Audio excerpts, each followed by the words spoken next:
Welcome to our discussion on generalized resilience. There are sort of some trigger mechanisms that we can use that are ancient and evolutionary in nature to cause the brain to secrete chemicals that accrue the following effects: faster learning, deeper recall, more efficiency, enhanced cognition, emotional equilibrium. The sixth one here is generalized resilience. I want to encourage anybody who hasn't seen the other discussions to do that, but most importantly of all, the video called Learn Anything Faster and Deeper Instead of Slower and Dumber. That actually teaches the techniques to induce neuroplasticity. It's based on the Greek word plastikos, which means moldable. It means that the brain is changeable and moldable, and even if you want to look at it this way, fixable. In the event that somebody has a stroke, they can learn to talk again faster instead of slower. 6 appointments is better than 7 or 16. And you can learn anything faster by inducing this chemical state in the brain called neuroplasticity. This is the journey of the brain as it does any type of a learning endeavor. You can become more effective in whatever you do, including, say, an apprenticeship tailored to any learner. So even if you're not an apprentice, maybe you're an apprentice, but you're not in a registered apprenticeship program, you're just a learner, student of life, maybe you want to learn to play the violin. I will go through the exemplar, the inspiration, and talk about them and their philosophy. The reason that we're covering apprenticeships in particular is that myself and Marty Rogers, about I think 10 years ago in 2014-15, giant global consulting company, Accenture, greatest technology company in the world. We worked together with the U.S. Department of Labor, and we said, we want to have an apprenticeship program. And they said, yeah, exactly. We want it to be for technology companies. It doesn't just have to be for the trades and the unions. Over the last 10 years, I got very close to the program. So the model for apprenticeship, an individual works for an organization, but earns a little less at first, maybe 50 or 70%, in exchange for a promise of more learning in the form of on-the-job training and required technical instruction. Unique opportunity. U.S. Department of Labor administers it. You can imagine now why accelerated learning is so relevant. If a person is about to enter into an apprenticeship that normally takes 2 years to make journeyman status, but they could earn journeyman status in perhaps 18 months, then clearly they can start to earn faster. I call it increased earning curves with increased learning curves. And so apprentices are the group that I've chosen to focus on. I'm now going to get into the neuroscience of learning and helping you to accomplish your goal fast. We use the ancient parts of the brain that do some things, whether we want them to or not. What I'm going to do here is talk about the 4 different parts of the brain. Grotesque oversimplification, to be sure, the building blocks for our understanding of what's going on and how we learn. It starts in this blue part, the prefrontal cortex, where it's thoughtful and logical and plans ahead and says, I want to learn. I want to be a welder. Second stop on this circuit that we'll call the planning and learning circuit, direct and indirect learning circuit, is the emotional part of the brain, which immediately says, inconceivable. I wrote the word just like, imagine the guy from the movie Princess Bride. Inconceivable. We'll never be able to do it. It's too hard. And then after that, it would go over to this part here called the hippocampus, which is responsible for association, and I will call it creativity. And it would come to the conclusion, you know what, we got this. I'm the hippocampus, I'm the red part of the brain, I got this. Only to be reminded by the green part of the brain, number 4, that indeed, once the learning is done here in the red part, it is distributed out to the green part, the neocortex, so green says, no, I got this. And that's how learning happens. You can imagine that if a person had a stroke and got some damage on the brain. You see I've damaged the model here. That's unfortunate. But what if it was a big stroke? What if it was quite significant? Here, let me give it. Oh, that's not good. Okay. Well, anyway, I had planned to put that back together. Let me see what I can do here with my hand. It's a molding thing. I got good at it. It's okay. I'll put it back up here as it is. I fixed it up pretty good. So you can fix up your brain. The way it works is over here. The neurons all talk to each other and have conversations across this space in between called the synapse. When you do the trigger to release chemicals in your brain to force you to learn faster, like you did on 9/11, it makes a bunch more chemicals go between the synapses than it did before. And it also causes the neurons to actually grow additional dendrites. So what you're seeing here is a physical change to the hardware of your brain. This is learning. This is neuroplasticity in action. This is what it's about. The brain actually changes physically when the conditions are right, as described in all my other videos. And when it does, neurons grow new dendrites, have additional capability of sending neurotransmitting chemicals and even more receptors to receive them. If you touch it with one finger there, nothing happens, but if you complete the circuit, it happens. We want our circuitry that is positive for how to play the violin or how to talk again after a stroke or walk with a prosthetic to fire on a hair trigger, just like that. But if we have PTSD and we want to make that neural pathway less potentiated, ready to rock, then slowly depotentiate it. And that's what a PTSD remediation is. It's the idea of neuroplasticity, the ability to repair parts of the brain if there's injury, or make new and different neural pathways that are relevant for welding or whatever your chosen learning activity is. But first, let me introduce my mentor and one of my heroes, Marty Rogers. I did create an acronym for the word HERO because I really like acronyms. It's over here.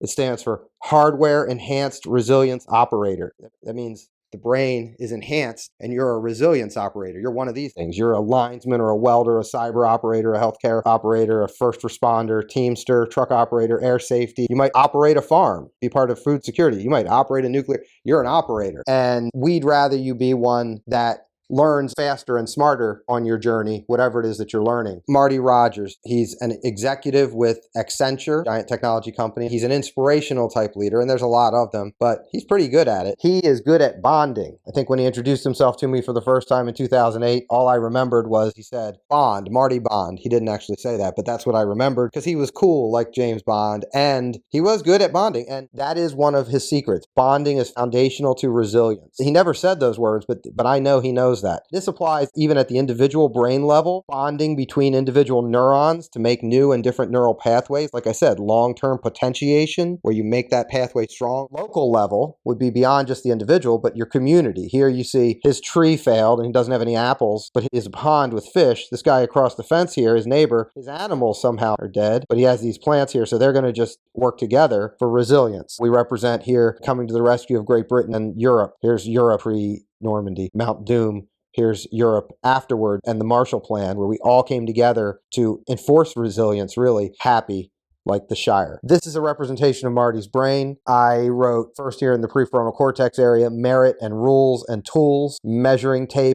This here is a ruler.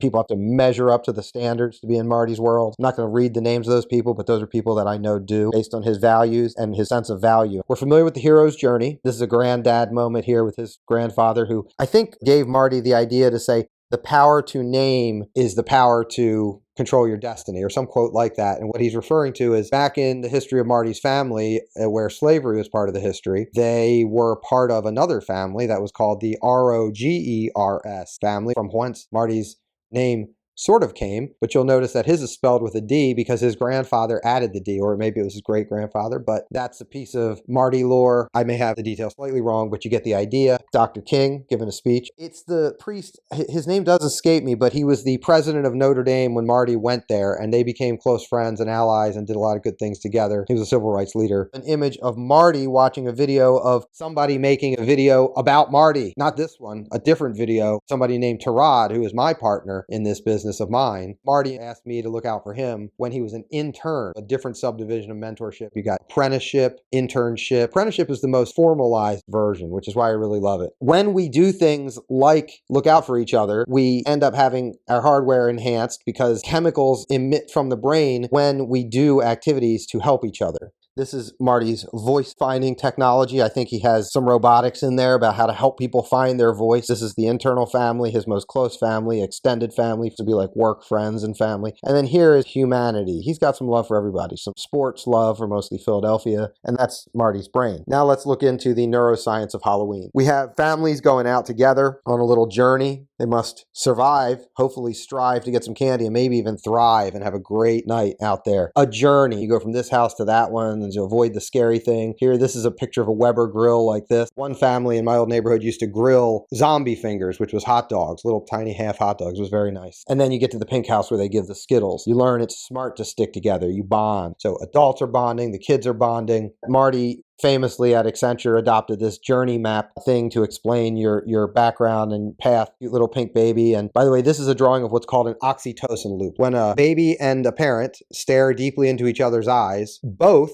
secrete massive amounts of oxytocin, the bonding hormone. If you stare deeply into the eyes of a loved one or even a loved pet, you will create in both you and the pet an oxytocin loop. Both brains start releasing oxytocin. Does all kinds of wonderful things for neuroplasticity. Let's get to the recipe now. Again, the 4 steps are think. I think I want to learn. I feel scared about that. I'm doing it anyway. Okay, I did learn something. Now let me go ahead and be a journeyman. You might have heard of the hero's journey. Usually it has a call to adventure, denial of the call, facing of the fears, and returning now that you've learned more. This is a famous formulation for almost every great epic story, starting with the Epic of Gilgamesh. Actually, that really does follow the pattern very definitely, of course. So H.E.R.O. references the hardware enhanced resilience operator. How do we enhance the hardware?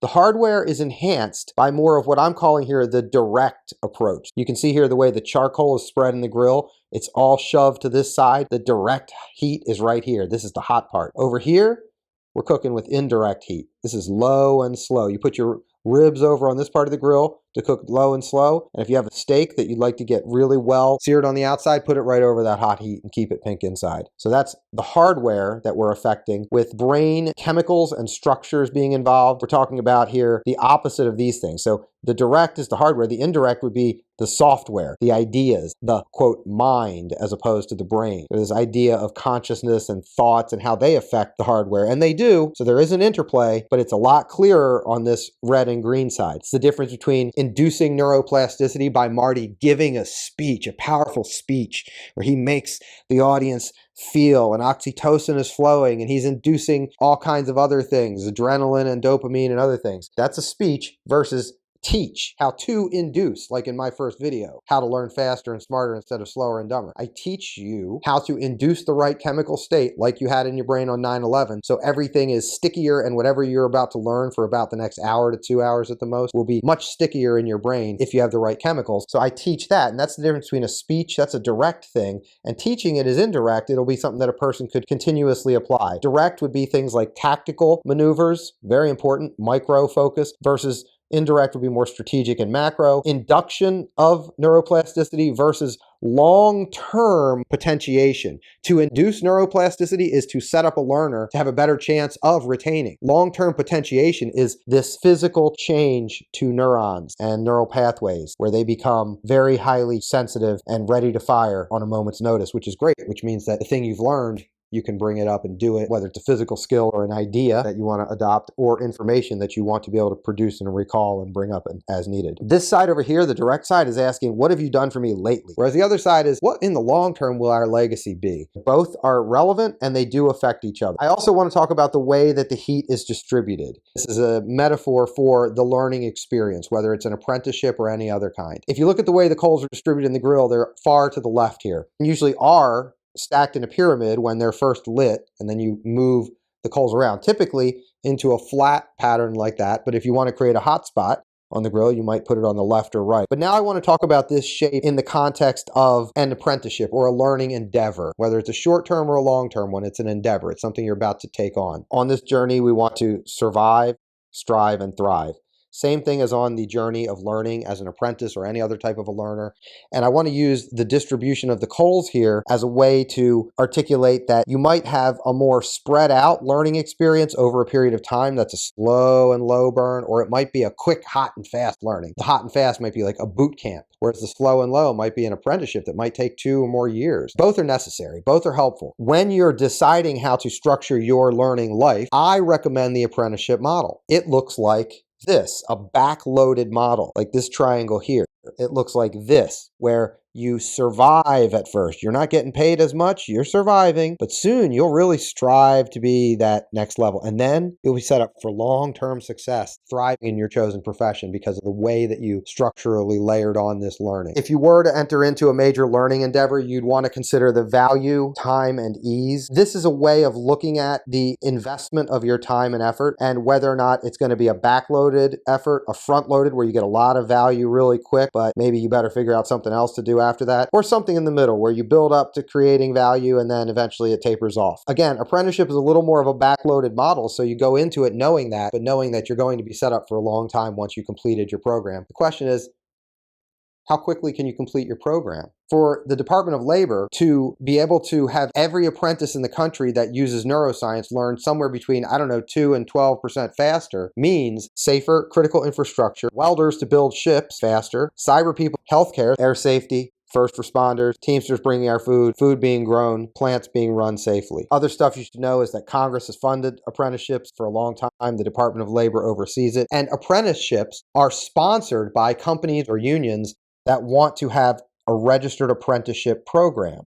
And when you have an RAP, the government gives you benefits like potentially salary reimbursement, tax breaks, things like that, because you're giving these apprentices a chance, a win-win-win. One very excellent and obvious use case for accelerated learning to help America's workers would simply be OSHA, using accelerated learning to help workers learn faster whenever they're taking OSHA training. We would lose less workers and have less falls and less electrocutions, and all of these benefits that are listed here would play out. Less accidents, increased production, reduced burden on healthcare, safer critical infrastructure, and accelerated earning. The way that I do my world, I just go and say this thing that I'm saying now to everybody all the time. Even I go to sometimes to Congress now and just attended the hearings of these nominees. I went to the OSHA nominees hearing, was a great dude, a member of the Teamsters, endorsed by the Teamsters, and I endorse the Teamsters and like them, and they are guiding my thinking on a lot of this. And so therefore, I liked this guy. His name is David Keeling, and he's a good guy. And I'm sorry for taking his name directly into public here, but he's a public official and a good one. And I wish him luck. And I wish that he uses accelerated learning to help make sure that America's workforce is even more safe, because when you learn faster about how to be safer and not fall, you have less falls and you lose less fingers. And that's exactly what both he and I are interested in. So that's a good example how the Secretary of Labor could use it just for safety, but also when it comes to apprentices. Just imagine every apprentice learning faster, recalling more deeply, being a little more efficient, having enhanced cognition and emotional equilibrium, and generally being more resilient. One is more resilient when they apply both the direct and the indirect techniques, especially the neuroscience of neuroplasticity, and become a hardware-enhanced resilience operator, which is the goal of this message. And I hope this message finds everybody well, including Marty Rogers and the Secretary of Labor, Lori Chavez-DeRemer, who I believe to be a good leader for the department. One last message is that the U.S. Department of Labor has a goal to achieve 1 million new apprentices. And that's going to happen when organizations and companies volunteer to become registered apprenticeship programs. Apprenticeship programs are not just for the trades. I highly encourage high-tech companies to take this on. If you're a company that's on the fence about becoming a registered apprenticeship program, I will volunteer to help you with that a little bit, because it is very good for the country. I'll explain to you how neuroscience will help your people learn faster and deeper instead of slower and dumber. This is what we need now. This is what makes the country more resilient. It'll help the country to power through anything. Thank you very much for listening to my message. Have a good day. I dedicated my life to the study of fencing. Inconceivable! You keep using the word. I don't think it means what you think it means. So the next time we meet, I will know fair. Squirrel! Hello! My name